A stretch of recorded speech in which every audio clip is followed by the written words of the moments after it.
ಆತ್ಮೀಯ ಬಂಧುಗಳೇ, ಶ್ರೀಮದ್ ಭಾಗವತಂ ಸ್ಕಂದ 3 ಭಾಗ 2 ಅಧ್ಯಾಯ 24 ಕರ್ದಮ ಮುನಿಗಳ ವೈರಾಗ್ಯ. ಇದರಿಂದ 38ನೇ ಶ್ಲೋಕವನ್ನ ತಿಳ್ಕೊಳ್ಳೋಣ.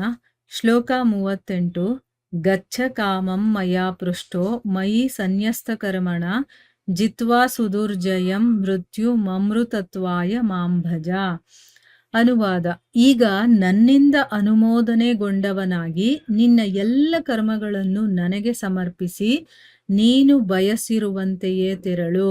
ಜಯಿಸಲು ಸಾಧ್ಯವಿಲ್ಲ ಎನಿಸುವಂತಹ ಮೃತ್ಯುವನ್ನು ಗೆದ್ದು ಶಾಶ್ವತದ ಬದುಕಿಗಾಗಿ ನನ್ನನ್ನು ಭಜಿಸು.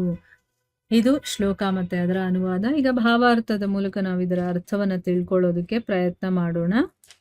ಓದ ಭಾಗದಲ್ಲಿ ನಾವೇನ್ ತಿಳ್ಕೊಂಡ್ವಿ? ಭಗವಂತ ಕಪಿಲ ಮುನಿ ಅವತಾರದಲ್ಲಿ ಬಂದಿದ್ದಾನಲ್ಲ, ಅವನು ಕರ್ದಮ ಮುನಿಗಳಿಗೆ ಹೇಳ್ತಾ ಇದ್ದಾನೆ. ಅಂದ್ರೆ ತನ್ನ ತಂದೆಯಾಗಿರುವಂತ ಕರ್ದಮ ಮುನಿಗೆ ಹೇಳ್ತಾನೆ, ತಿಳ್ಕೊಳ್ಳೋದಕ್ಕೆ ತುಂಬಾ ಕಷ್ಟವಾಗಿರುವಂತ ಈ ಆತ್ಮ ಸಾಕ್ಷಾತ್ಕಾರದ ಪಥ ಇದೆಯಲ್ಲ, ಇದು ಕಾಲಾನುಕ್ರಮದಲ್ಲಿ ನಷ್ಟವಾಗಿ ಹೋಗಿದೆ. ಈ ದರ್ಶನವನ್ನ ಮತ್ತೆ ಮಾನವ ಸಮಾಜಕ್ಕೆ ಪ್ರಚುರಗೊಳಿಸೋದಕ್ಕೆ ಮತ್ತೆ ವಿವರಣೆ ಮಾಡೋದಕ್ಕೆ ಈ ಕಪಿಲ ಶರೀರವನ್ನ ನಾನು ತಗೊಂಡಿದ್ದೀನಿ ಅಂತ ನೀನ್ ತಿಳ್ಕೊ ಅಂತ ಅಂದ್ಬಿಟ್ಟು ಹೇಳಿದ್ದನ್ನ ತಿಳ್ಕೊಂಡಿದ್ವಿ. ಈಗ ಈ ಶ್ಲೋಕದಲ್ಲಿ ಏನು ಹೇಳ್ತಾ ಇದ್ದಾರೆ ಅಂತಂದ್ರೆ, ಈಗ ನನ್ನಿಂದ ನೀನು ಅನುಮೋದನೆಗೊಂಡವನಾಗಿ ನಾನು ನಿನಗೆ ಪರ್ಮಿಷನ್ ಕೊಡ್ತಾ ಇದ್ದೀನಿ. ನಿನ್ನ ಎಲ್ಲ ಕರ್ಮಗಳನ್ನು ಕೂಡ ನನಗೆ ಸಮರ್ಪಣೆ ಮಾಡಿ ನೀನೇನ್ ಇಷ್ಟಪಟ್ಟಿದ್ಯೋ ಅದನ್ನ ಮಾಡೋದಕ್ಕೆ ನೀನು ಹೊರಡು. ಜಯಿಸೋದಕ್ಕೆ ಸಾಧ್ಯ ಇಲ್ಲ ಅನ್ನಿಸುವಂತಹ ಈ ಮೃತ್ಯುವನ್ನ ಗೆದ್ದು ನೀನು ಶಾಶ್ವತದ ಬದುಕಿಗೋಸ್ಕರ ನನ್ನನ್ನ ಭಜಿಸು ಅಂತನ್ಬಿಟ್ಟು ಕಪಿಲ ಮುನಿಗಳು ಕರ್ದಮ ಮುನಿಗಳಿಗೆ ಹೇಳ್ತಾರೆ.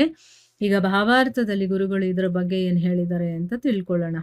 ಈ ಸಂದರ್ಭದಲ್ಲಿ ಸಾಂಖ್ಯಾದರ್ಶನದ ಉದ್ದೇಶವನ್ನ ಹೇಳಲಾಗಿದೆ.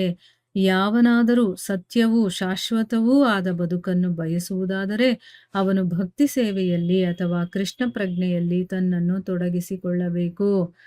ಜನನ ಮರಣಗಳಿಂದ ಬಿಡುಗಡೆಗೊಳ್ಳುವುದು ಸುಲಭದ ಕೆಲಸವೇನೂ ಅಲ್ಲ. ಈ ಭೌತಿಕ ಶರೀರಕ್ಕೆ ಮರಣ ಮತ್ತು ಜನನ ಎಂಬುವು ಸಹಜವಾದುವು. ಅಂದ್ರೆ ಇಲ್ಲಿ ಸಾಂಖ್ಯಾದರ್ಶನದ ಉದ್ದೇಶ ಏನು ಅಂತ ಇಲ್ಲಿ ಹೇಳ್ತಾ ಇದ್ದಾರೆ ಈ ಶ್ಲೋಕದಲ್ಲಿ. ಯಾರಾದ್ರೂ ಸತ್ಯವೂ ಶಾಶ್ವತವೂ ಆಗಿರುವಂತ ಬದುಕನ್ನ ಯಾರಾದ್ರೂ ಇಷ್ಟಪಡೋದೇ ಆದ್ರೆ, ಇಲ್ಲಪ್ಪ ನಮ್ಗೇನು ತೊಂದರೆ ಇಲ್ಲ, ನಾವು ಹುಡ್ತಾ ಇರ್ತೀವಿ ಸಾಯ್ತಾ ಇರ್ತೀವಿ ಅನ್ನೋರ್ಗೋಸ್ಕರ ಈ ಸಾಂಖ್ಯಾದರ್ಶನ ಆಗಿರಬಹುದು, ಭಗವದ್ಗೀತೆ ಆಗಿರ್ಬೋದು, ಈ ಧರ್ಮ ಗ್ರಂಥಗಳಾಗಿರ್ಬೋದು ಇಲ್ಲ. ಯಾರು ಜನನ ಮರಣಗಳ ಚಕ್ರದಿಂದ ನಾನು ಬಿಡುಗಡೆ ಪಡಿಬೇಕು ಅಂತ ಅನ್ಕೊಳ್ತಾರೋ, ಶಾಶ್ವತವಾದಂತ ಬದುಕು ನನಗೆ ಬೇಕು ಅಂತ ಇಷ್ಟಪಡ್ತಾರೋ ಅವ್ರಿಗೋಸ್ಕರ ಇರುವಂಥದ್ದು. ಅಂಥವ್ರು ಭಕ್ತಿ ಸೇವೆಯಲ್ಲಿ ಅಥವಾ ತಮ್ಮನ್ನ ತಾವು ಕೃಷ್ಣ ಪ್ರಜ್ಞೆಯಲ್ಲಿ ತೊಡಗಿಸ್ಕೊಳ್ಬೇಕು. ಅಂದ್ರೆ ಸದಾ ಭಗವಂತನ ಪ್ರಜ್ಞೆಯಲ್ಲಿ ನಾವಿರ್ಬೇಕು. ಆ ಭಕ್ತಿಯಿಂದ ಅವನಿಗೆ ಸೇವೆ ಮಾಡೋದು, ಅದನ್ನೆಲ್ಲ ಮಾಡುವಂತ ಒಂದು ಮಾರ್ಗದಲ್ಲಿ ನಾವಿರ್ಬೇಕು. ಆಗ ನಾವು ಇದರಿಂದ ಹೊರಗಡೆ ಬರ್ಬೋದು. ಈ ಜನನ ಮರಣಗಳಿಂದ ಬಿಡುಗಡೆ ಆಗೋದಿದೆಯಲ್ಲ, ಇದೇನು ಸುಲಭದ ಕೆಲಸ ಅಲ್ವೇ ಅಲ್ಲ. ಅದಕ್ಕೋಸ್ಕರ ನಾವು ಬೇಕಾದಷ್ಟು ಸಾಧನೆ ಮಾಡ್ಬೇಕಾಗತ್ತೆ. ಈ ಶರೀರಕ್ಕೆ ಜನನ ಮರಣ ಅನ್ನೋದು ಸಹಜವಾಗಿರುವಂಥದ್ದು. ಅದನ್ನ ಮೀರಿ ನಾವು ಅದಿಲ್ದೆ ಇರೋ ಹಾಗೆ ಮಾಡ್ಕೋಬೇಕು ಅಂತಂದ್ರೆ ಸಾಮಾನ್ಯದ ಕೆಲಸ ಅಲ್ಲ ಅನ್ನೋದು ಇಲ್ಲಿ ಹೇಳ್ತಾ ಇರೋದು. ಸುದುರ್ಜಯಂ ಅಂದ್ರೆ ಗೆಲ್ಲುವುದು ಅತ್ಯಂತ ಕಷ್ಟಕರ ಅಂತ ಅರ್ಥ. ಈಗಿನ ವಿದ್ಯಾರ್ಥಿಗಳೆಂದು ಕರೆಸಿಕೊಂಡವರಿಗೆ ಜನನ ಮರಣಗಳನ್ನು ಜಯಿಸುವ ಪ್ರಕ್ರಿಯೆಯನ್ನು ತಿಳಿದುಕೊಳ್ಳಲು ಸಾಕಾಗುವ ಸಾಧನೆಗಳಿರುವುದಿಲ್ಲ. ಆದುದರಿಂದ ಅವರು ಜನನ ಮರಣಗಳ ಪ್ರಶ್ನೆಯನ್ನು ಆಚೆಗಿಡುತ್ತಾರೆ. ಅವರು ಯೋಚಿಸುವುದೇ ಇಲ್ಲ. ಕ್ಷಣಿಕವಾದ ಮತ್ತು ನಿಶ್ಚಯವಾದ ನಾಶವಾಗತಕ್ಕ ಭೌತಿಕ ಶರೀರದ ಸಮಸ್ಯೆಗಳಲ್ಲಿ ಮಾತ್ರ ಅವರು ನಿರತರಾಗಿರುತ್ತಾರೆ. ನೋಡಿ, ಮುಖ್ಯವಾಗಿ ನಮಗಿರುವಂತ ಪ್ರಾಬ್ಲಮ್ ಏನು ಅಂತಂದ್ರೆ ಹುಟ್ಟು ಸಾವು. ಅದು ಒಂದನ್ನ ಬಿಟ್ಟುಬಿಡ್ತಾರೆ ಈಗಿನ ವಿಜ್ಞಾನಿಗಳು. ಯಾಕೆ ಅಂತಂದ್ರೆ ಅದನ್ನ ತಿಳ್ಕೊಳ್ಳೋಕೆ ಬೇಕಾಗಿರುವಂತಹ ಸಾಧನಗಳು ಅವ್ರ ಹತ್ರ ಇರೋದಿಲ್ಲ. ಅದಕ್ಕೆ ಆಧ್ಯಾತ್ಮಿಕಕ್ಕೆ ಬಂದ್ರೇನೆ ನಾವು ಅದನ್ನ ಅರ್ಥ ಮಾಡ್ಕೊಳ್ಳೋದಕ್ಕೆ ಸಾಧ್ಯ ಆಗೋದು.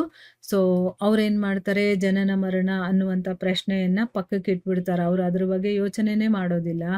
ಅದ್ರ ಬದಲಾಗಿ ಕ್ಷಣಿಕವಾಗಿರುವಂತಹ, ನಿಶ್ಚಯವಾಗಿ ನಾಶ ಆಗೇ ಆಗುತ್ತೆ ಅನ್ನುವಂತಹ ಭೌತಿಕ ಶರೀರದ ಸಮಸ್ಯೆಗಳಿರತ್ತಲ್ಲ, ಅದರಲ್ಲಿ ಮಾತ್ರ ಅವರು ನಿರತರಾಗಿರ್ತಾರೆ. ಅದಕ್ಕೆ ಏನ್ ಮಾಡ್ಬೇಕು, ಇದಕ್ಕೆ ಏನ್ ಮಾಡ್ಬೇಕು ಅಂತ ಅದ್ರ ಬಗ್ಗೆ ಯೋಚನೆ ಮಾಡ್ತಾರೆ ಹೊರತು ಜನನ ಮರಣದ ಪ್ರಶ್ನೆ ಬಂದಾಗ ಅವ್ರ ಮಾತು ನಿಂತು ಹೋಗುತ್ತೆ. ಯಾಕೆ? ಅವ್ರಿಗೆ ಅದರಲ್ಲಿ ಅದಕ್ಕೆ ಬೇಕಾಗಿರುವಂತಹ ಸಾಧನಗಳು ಇರೋದಿಲ್ಲ. ಅದರಿಂದ ವಾಸ್ತವಿಕವಾಗಿ ಮಾನವ ಜೀವನವಿರುವುದು ಅಜೇಯವಾದ ಜನನ ಮರಣಗಳ ಪ್ರಕ್ರಿಯೆಯನ್ನು ಗೆಲ್ಲುವುದಕ್ಕಾಗಿ. ಅದನ್ನು ಇಲ್ಲಿ ಹೇಳಿದ ಪ್ರಕಾರವಾಗಿ ಮಾಡಲು ಸಾಧ್ಯವಿದೆ. ಅಂದ್ರೆ ವಾಸ್ತವಿಕವಾಗಿ ಈ ಮನುಷ್ಯ ಜನ್ಮ ನಮಗೆ ಸಿಕ್ಕಿರುವಂಥದ್ದೇನೆ ಅಜೇಯವಾದ, ಅಂದ್ರೆ ಜಯಿಸೋದಕ್ಕಾಗದೇ ಇರುವಂಥ ಕಷ್ಟವಾಗಿರುವಂಥ ಜನನ ಮರಣಗಳ ಪ್ರಕ್ರಿಯೆಯಿಂದ ಅದನ್ನ ಗೆಲ್ಲೋದಕ್ಕೋಸ್ಕರ. ಈಗ ಪ್ರಾಣಿ ಪಕ್ಷಿಗಳು ಅದನ್ನ ಮಾಡೋದಕ್ಕಾಗಲ್ಲ, ಮನುಷ್ಯನಿಗೆ ಮಾತ್ರ ಒಂದು ಚಾನ್ಸ್ ಇರೋದು. ಅದಕ್ಕೆ ಮಾನವ ಜನ್ಮ ಎಲ್ಲ ಜೀವರಾಶಿಗಳಲ್ಲೂ ಉತ್ತಮವಾಗಿರುವಂಥದ್ದು ಅಂತ ಹೇಳಿರೋದು.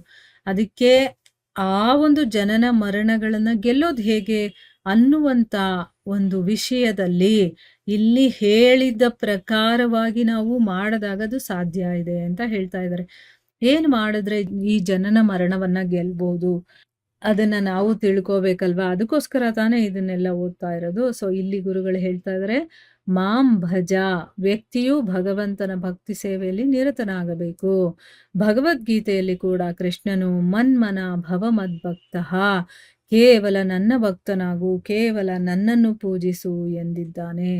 ಆದರೆ ತಿಳಿಗೇಡಿಗಳಾದ ಪಂಡಿತ ಮನ್ಯರು ತಾವು ಕೃಷ್ಣನನ್ನು ಪೂಜಿಸಬೇಕಾದುದಿಲ್ಲ, ಅವನಿಗೆ ಶರಣಾಗಬೇಕಾದುದಿಲ್ಲ ಎನ್ನುತ್ತಾರೆ. ಅದು ಬೇರೆ ವಿಷಯವಾಗಿದೆ. ಆದುದರಿಂದ ಕೃಷ್ಣನ ಕೃಪೆ ಇಲ್ಲದಿದ್ದರೆ ಸಾಂಖ್ಯ ದರ್ಶನವನ್ನಾಗಲಿ ಅಥವಾ ಮುಕ್ತಿಗೆ ಅತ್ಯವಶ್ಯಕವಾಗುವ ಯಾವುದೇ ತತ್ವವನ್ನಾಗಲಿ ಯಾವನೊಬ್ಬನು ತಿಳಿದುಕೊಳ್ಳಲಾರನು.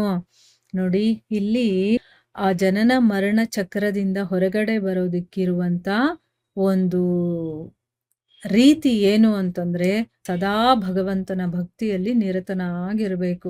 ಭಗವದ್ಗೀತೆಯಲ್ಲಿ ಕೂಡ ಕೃಷ್ಣ ಹೇಳಿದಾನೆ, ಮನ್ಮನ ಭವ ಮದ್ಭಕ್ತಃ ಅಂದ್ರೇನು, ನನ್ನ ಭಕ್ತನಾಗು, ಕೇವಲ ನನ್ನನ್ನೇ ಪೂಜಿಸ್ಬೇಕು, ನನ್ನ ಭಕ್ತನೇ ಆಗಬೇಕು ಅಂತ ಹೇಳ್ತಾನೆ.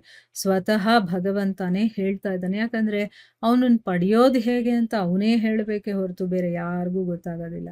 ಅದಕ್ಕೋಸ್ಕರ ಅವನು ಹೇಳ್ತಾ ಇದ್ದಾನೆ. ಆದ್ರೆ ತಿಳಿಗೇಳಿಗಳಾದಂಥ ಪಂಡಿತರು ಅಂದ್ರೇನು, ಶಾಸ್ತ್ರಗಳನ್ನ ಓದಿ ನಾನು ತಿಳ್ಕೊಂಬಿಟ್ಟಿದ್ದೀನಿ ಅಂತ ಹೇಳ್ತಾರಲ್ಲ, ಅಂಥವ್ರು ಬೇಕಾದಷ್ಟು ಜನ ಇದ್ದಾರೆ. ಅವ್ರೇನ್ ಮಾಡ್ತಾರೆ ಅಂತಂದ್ರೆ ಕೃಷ್ಣನನ್ನೇನು ಪೂಜಿಸ್ಬೇಕಾಗಿಲ್ಲ, ಅವನಿಗೆ ಶರಣಾಗತಿ ಆಗಬೇಕಾಗಿರುವಂಥದ್ದು ಇಲ್ಲ ಅಂತ ಹೇಳ್ತಾರೆ. ಅದಕ್ಕೋಸ್ಕರನೇ ಇಲ್ಲಿ ಗುರುಗಳೇನು ಹೇಳ್ತಾ ಇದ್ದಾರೆ, ಯಾರಿಗೆ ಕೃಷ್ಣನ ಕೃಪೆ ಇರೋದಿಲ್ವೋ ಅಂಥವರಿಗೆ, ಅಂದ್ರೆ ಭಗವಂತನ ಕೃಪೆ ನಮ್ಮ ಮೇಲೆ ಬಿದ್ದಾಗಲೇ ನಾವು ಅವನ ಬಗ್ಗೆ ತಿಳ್ಕೊಳ್ಳೋದಕ್ಕೆ ಅಥವಾ ಅವನ ಬಗ್ಗೆ ಕೇಳೋದಕ್ಕೆ ಆಗೋದು. ಈಗ ಭಾಗವತವನ್ನ ನಾವು ಕೇಳ್ತಾ ಇದ್ದೀವಿ, ಭಗವದ್ಗೀತೆಯನ್ನ ನಾವು ಕೇಳ್ತಾ ಇದ್ದೀವಿ ಅಂತಂದ್ರೆ ಅಲ್ಲಿ ಭಗವಂತನ ಕೃಪೆ ನಮ್ಮ ಮೇಲೆ ಇದೆ ಅಂತ. ಇಲ್ಲ ಅಂತಂದ್ರೆ ನಾವು ಕೇಳೋದಕ್ಕೆ ಸಾಧ್ಯನೇ ಆಗ್ತಾ ಇರ್ಲಿಲ್ಲ.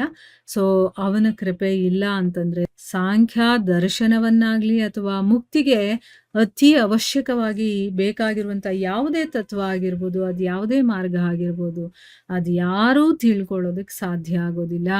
ಈಗ ನಾವು ಎಷ್ಟೇ ಕೇಳ್ತಾ ಇರ್ಬೋದು, ಆದ್ರೆ ಭಗವಂತನ ಕೃಪೆ ಇಲ್ಲ ಅಂತಂದ್ರೆ ನಮಗೆ ಆ ವಿಷಯಗಳ ಅದು ಹೇಗಿದೆಯೋ ಹಾಗೆ ಅರ್ಥ ಆಗೋದಿಲ್ಲ. ಏನೇನೋ ಅರ್ಥ ಆಗುತ್ತೆ, ಆಯ್ತಾ? ಅವನ ಕೃಪೆ ಬೇಕು ಅಂತಂದ್ರೆ ಅವನಲ್ಲಿ ನಮಗೆ ಭಕ್ತಿ, ಶ್ರದ್ಧೆ, ವಿಶ್ವಾಸ ಇದೆಲ್ಲ ಇರ್ಬೇಕು. ಆಗ್ಲೇ ನಮಗೆ ಅವನನ್ನ ತಿಳ್ಕೊಳ್ಳೋದಕ್ಕೆ ಸಾಧ್ಯ ಆಗೋದು. ಸೊ ನಾವು ಅಜ್ಞಾನದಿಂದ ಈ ಭೌತಿಕ ಜೀವನದಲ್ಲಿ ಸಿಕ್ಕಿ ಬೀಳುತ್ತೇವೆ.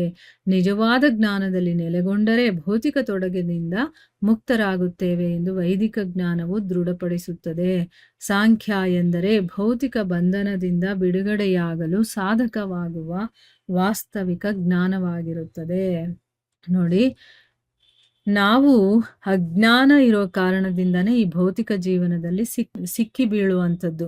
ನಿಜವಾದ ಜ್ಞಾನ ನಮಗೆ ಯಾವಾಗ ಗೊತ್ತಾಗುತ್ತೋ ಆಗ ನಾವು ಭೌತಿಕ ತೊಡಕಿನಿಂದ ಮುಕ್ತರಾಗ್ತೀವಿ ಅಂತ ಯಾರು ಹೇಳಿದ್ದಾರೆ? ವೈದಿಕ ಜ್ಞಾನ, ವೇದಗಳು ಹೇಳಿದೆ. ಈಗ ನಮಗೆ ಏನಾದರೂ ಡೀಟೇಲ್ಸ್ ಬೇಕು ಆಧ್ಯಾತ್ಮಿಕದ್ದು ಅಂತಂದ್ರೆ ಅದಿರೋದು ನಮಗೆ ವೇದಶಾಸ್ತ್ರಗಳಿಂದನೇ ಗೊತ್ತಾಗುವಂಥದ್ದು. ನಮ್ಮ ಧರ್ಮಗ್ರಂಥಗಳನ್ನ ಓದಲಿಲ್ಲ ಅಂತಂದ್ರೆ ನಮ್ಗೆ ಅದ್ರ ಬಗ್ಗೆ ಗೊತ್ತಾಗೋದಿಲ್ಲ. ಇಲ್ಲ ಅಥವಾ ಯಾರು ಅದನ್ನ ಆಲ್ರೆಡಿ ತಲುಪಿರ್ತಾರೋ ಅಂತ ಮಹಾತ್ಮರು ಇರ್ತಾರಲ್ಲ, ಅವರಿಂದ ನಾವು ತಿಳ್ಕೋಬೇಕು. ಈಗ ಮಹಾತ್ಮರು ನಮಗೆ ಸಿಗ್ಲಿಲ್ಲ, ಎಲ್ಲಿ ಹುಡುಕೊಂಡು ಹೋಗೋದು? ನಮಗೆ ಅವ್ರನ್ನ ಐಡೆಂಟಿಫೈ ಮಾಡೋದು ಗೊತ್ತಾಗಲ್ಲ ಅಲ್ವಾ? ಈಗ ಮೋಸ ಮಾಡೋರು ತುಂಬಾ ಇದ್ದಾರೆ ಈ ಒಂದು ಕಲಿಯುಗದಲ್ಲಿ. ಅಂಥವ್ರನ್ನ ನಾವು ಹುಡುಕೋದಕ್ಕೂ ಕೂಡ ನಮಗೆ ಗೊತ್ತಾಗೋದಿಲ್ಲ. ಅದಕ್ಕೋಸ್ಕರನೇ ಧರ್ಮಗ್ರಂಥಗಳನ್ನ ಓದಿದಾಗ ಅದರಲ್ಲಿ ನಮಗೆ ವಿಷಯಗಳೆಲ್ಲ ಗೊತ್ತಾಗುತ್ತೆ. ಸಾಂಖ್ಯ ಅಂತಂದ್ರೆ ಭೌತಿಕ ಬಂಧನದಿಂದ ಬಿಡುಗಡೆಯಾಗೋದಕ್ಕೆ ಸಾಧಕವಾಗುವಂತಹ ವಾಸ್ತವಿಕವಾದ ಜ್ಞಾನ. ಅದರಿಂದ ನಮಗೆ ಜ್ಞಾನದ ಅರಿವು, ಅದರಲ್ಲಿ ಯಾವ ರೀತಿ ನಾವು ಈ ಭೌತಿಕ ಬಂಧನದಿಂದ ಬಿಡುಗಡೆಯಾಗಬೇಕು ಅನ್ನುವಂಥ ವಿಷಯದ ಬಗ್ಗೆ ಕಂಪ್ಲೀಟ್ ಆಗಿ ವಿವರಣೆ ಇರುತ್ತೆ. ಮತ್ತೆ ನಮಗೆ ಅದರಿಂದ ಗೊತ್ತಾಗುತ್ತೆ. ಆ ಒಂದು ವಾಸ್ತವಿಕ ಜ್ಞಾನನೇ ಸಾಂಖ್ಯ ಅಂತ ಹೇಳೋದು. ಸೊ, ಇಲ್ಲಿಗೆ ನಾವು ನಿಲ್ಲಿಸೋಣ. ಹರೇ ಕೃಷ್ಣ.